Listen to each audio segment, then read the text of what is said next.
Boa tarde, pessoal. Meu nome é Eduardo e hoje eu vou estar falando para vocês, vou estar abordando alguns temas relacionados à segurança de aplicações. E aí eu separei aqui 4 tópicos que eu vou estar falando a respeito hoje, que é LGPD, gestão de dados sensíveis, SQL Injection e Cross-Site Scripting, ok? Então eu vou estar falando primeiro, o primeiro que eu vou abordar vai ser o da LGPD. Então, somente destacando que eu tenho um tempo aí bastante curto para falar sobre esses 4 tópicos. Então, o objetivo aqui é somente dar um overview, é uma explicação bastante objetiva sobre cada um deles, tá certo? Então, o primeiro que eu vou falar é sobre o LGPD. O que é LGPD? Né? Todo mundo está falando hoje LGPD, mas o que é LGPD? Né? A gente sabe que é Lei Geral de Proteção de Dados, que é uma lei que foi aprovada em agosto de 2020 e que muitas empresas estão correndo, né? Estão correndo atrás para estarem em conformidade com a LGPD. Mas quando a gente fala de LGPD, a gente fala de praticamente 2 itens aí principais, que é o que? A privacidade dos dados e a proteção dos dados pessoais. Então, esses são os 2 principais itens quando a gente fala de LGPD. Proteção dos dados pessoais, a questão da privacidade dos dados. Então, isso daqui é o que deve ser caracterizado como os pontos chaves aí para a LGPD, tá certo? E aí é importante a gente falar também da linha do tempo da LGPD. Como é que surgiu a LGPD? Por que aprovou-se a LGPD? Então eu separei aqui algumas leis que vieram antes da LGPD, né? Então eu poderia citar algumas aqui, que todas elas, de uma maneira ou outra, acabaram ajudando para que a LGPD fosse aprovada. Então a primeira delas, de 2011, é a Lei de Acesso à Informação. Depois, em 2012, tivemos a lei da Carolina Dickmann. 2014, Marco Civil da Internet. 2018, a GDPR na Europa, que foi em maio de 2018. E em agosto de 2018, tivemos aí a LGPD aprovada no Brasil. Então, e aí vocês veem que eu marquei ali em vermelho a GDPR. Por que eu destaquei em vermelho? Porque a GDPR ela teve uma grande influência para a aprovação da LGPD no Brasil. Ela foi como que um motivador, né? um impulsionador para que os políticos brasileiros aprovassem a LGPD. Inclusive, há muita semelhança entre as 2 leis. Muito do que tem na GDPR tem na LGPD. Então ela serviu como um espelho, né? Um espelho para a LGPD, para essa lei que a gente tem hoje de proteção de dados. E aí você pergunta, tá, mas qual que é a relação da LGPD com a segurança das aplicações, né? Sendo que o objetivo aqui é justamente isso, é destacar a segurança das aplicações. A relação é total, uma vez que a LGPD, a lei da LGPD, o artigo 5, ela trata o quê? Ela trata da coleta da informação, armazenamento, tratamento, distribuição, processamento, utilização. Então, são vários itens que falam a respeito de todas essas atividades.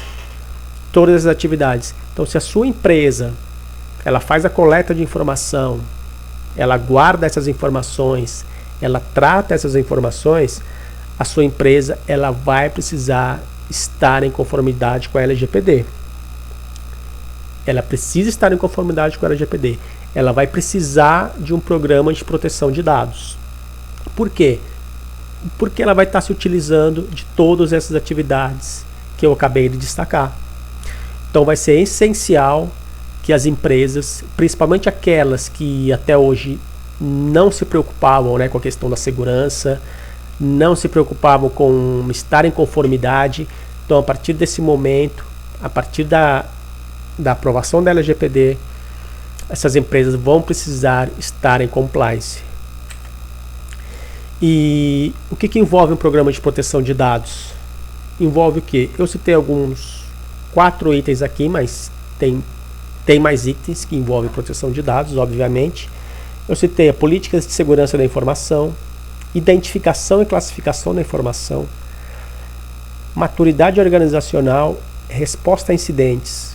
Esses são alguns de programas que as empresas, né, vão precisar implementar para estar em conformidade com toda essa questão que envolve a segurança dos dados, privacidade dos dados e a LGPD como um todo. E a LGPD fala de segurança? Muita gente faz essa pergunta, né? A LGPD fala de segurança? Sim. Lá no capítulo 7 da LGPD, ela fala justamente da segurança e das boas práticas. Então, as empresas vão ter que se preocupar a partir, né, desse momento, a partir do momento que foi aprovado a LGPD, com a questão da segurança e das boas práticas. Até porque a gente sabe que vai ter, né, a gente vai ter um órgão regulador, que é a ANPD. Esse órgão vai fiscalizar as empresas para tudo que refere-se à privacidade dos dados, vazamento, roubo de dados, etc. Aí eu separei aqui algumas perguntas, são 7 perguntas que vocês vão ter um tempo aí para respondê-las.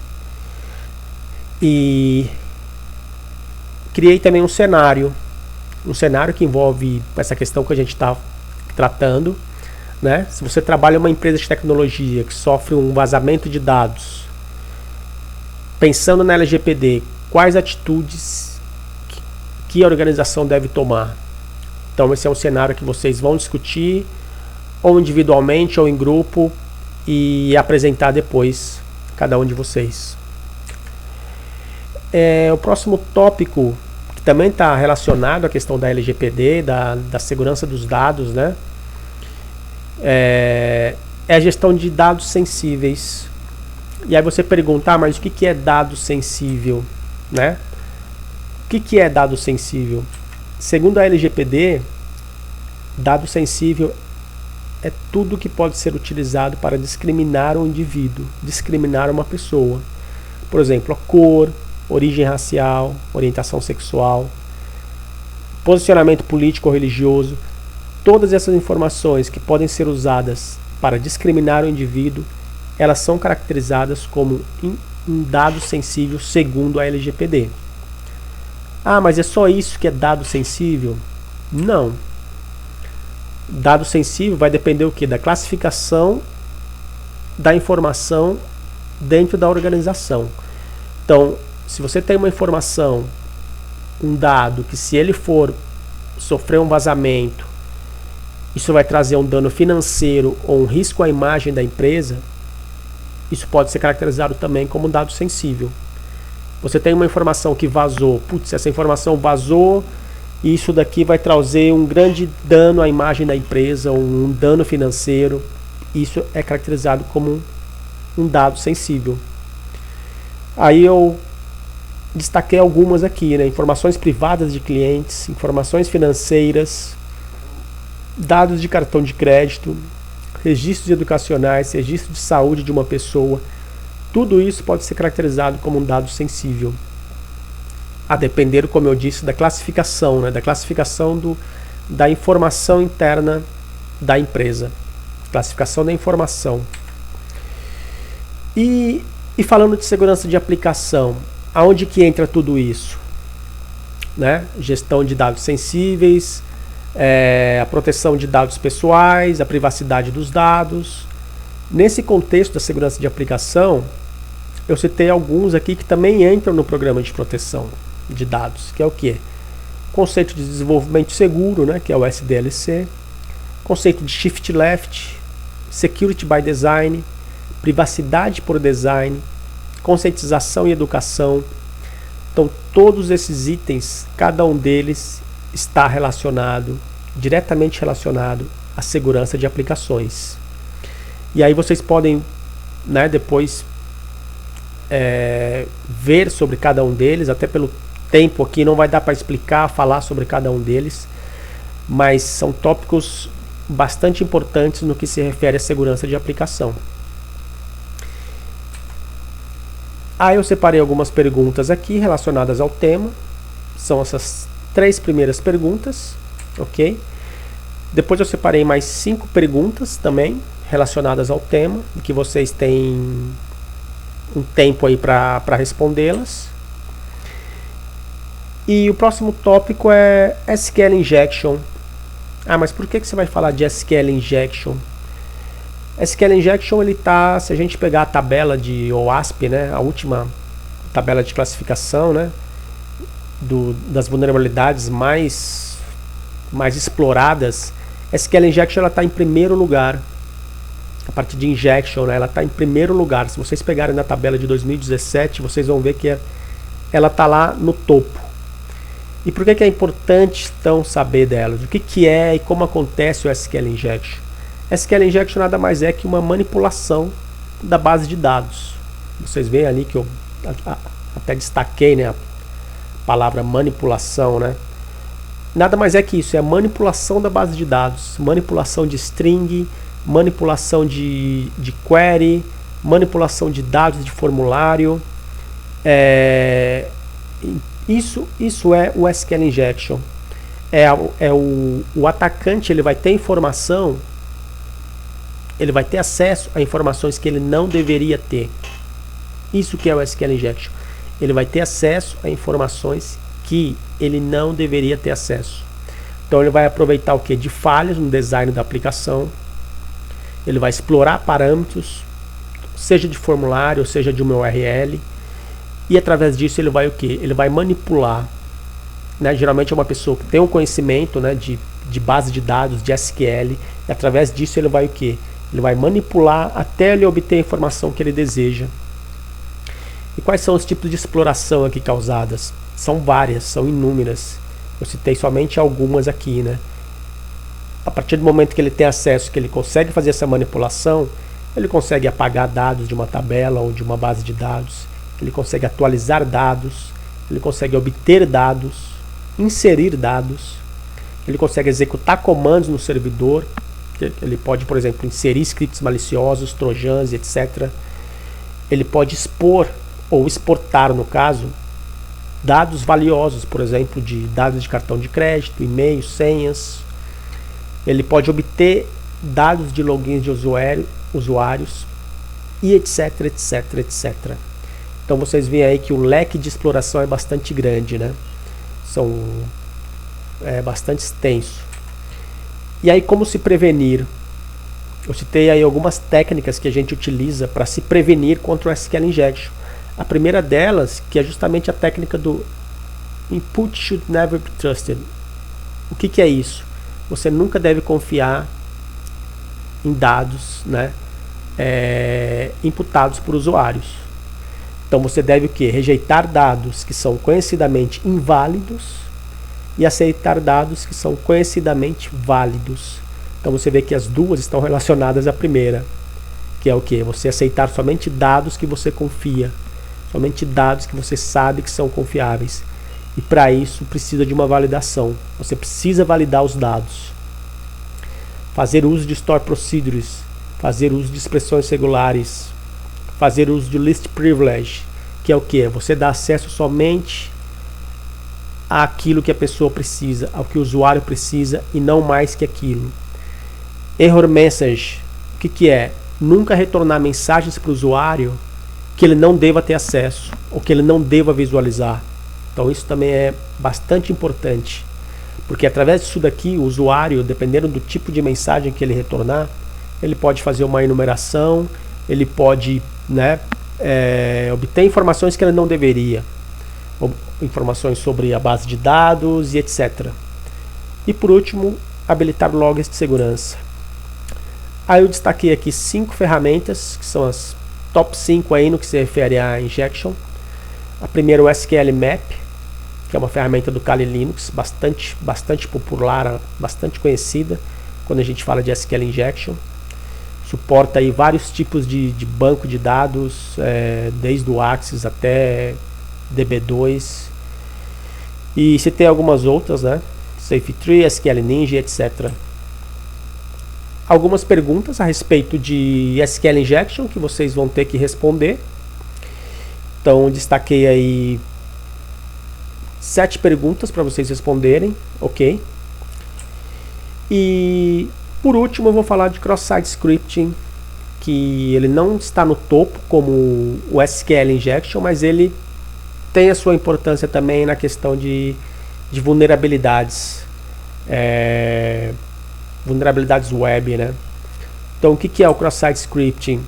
Como que acontece o cross-site scripting, né? Também conhecido como XSS. É inserção de script malicioso, um payload, seja no browser da vítima, né? Geralmente em código JavaScript, pode ser em outro código também, ou acontece por outros códigos, VBScript, etc. Mas o mais utilizado é o JavaScript. Ou ele pode fazer também um ataque mais direcionado, né? Ele pode fazer uso, por exemplo, de engenharia social, um phishing, por exemplo, para ele obter o êxito aí no ataque. Então são formas de como ele pode estar explorando o XSS. Então eu coloquei aqui um exemplo, né? Você tem ali a figura do atacante, a figura do usuário, você tem ali uma URL, você vê que essa URL foi injetado um script malicioso. O usuário, sem o conhecimento, ele clica nessa URL, achando que é uma URL, né, válida, e a partir disso ele coloca informações pessoais, usuário, senha, dados sensíveis, e sem saber o atacante vai estar o quê? Vai estar obtendo essas informações. E como é que ele obtém essas informações? Justamente por quê? Por falhas no design, falhas de validação e etc. Então a exploração acontece como? Código não tratado, falta de validação de input, falta de parâmetros de segurança.